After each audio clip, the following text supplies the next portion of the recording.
कधीच नाही चुकणार तुमचे फेवरेट टीव्ही शोज झी5 सोबत, तेही एकदम फ्री। दिवस मोजायला सुरुवात कर। देवी आईची आज्ञा आल्या क्षणी मी तुझा अंत करणार।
आधी काय सांगू तुला,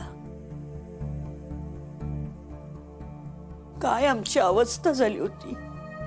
असं वाटत होतं देव आमची क्रूर चेष्टा करतोय। नाग घरात शिरतो काय आणि तुला दंश करतो काय। आधी आता त्रास होत नाहीये ना रे? मला अजिबात काही त्रास होत नाहीये। जर मला काही त्रास होत असता तर मी तुमच्या समोर असं उभा असतो का? आधी तुला एक सांगू का, सगळ्यात वाईट अवस्था कोणाची झाली होती माहितीये? तुझ्या आईची।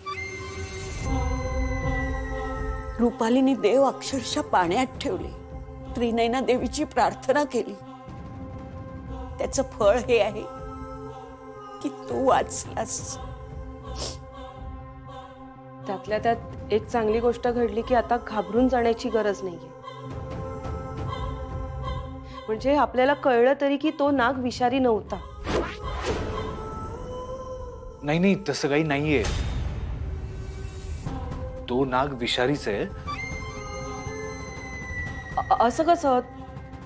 डॉक्टर म्हणाले ना की नाग विषारी नव्हता।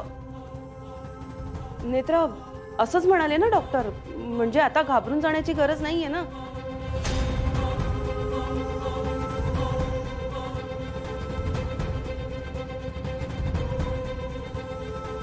पण काकू, निष्काळजीपणा करून नाही चालणार आपल्याला।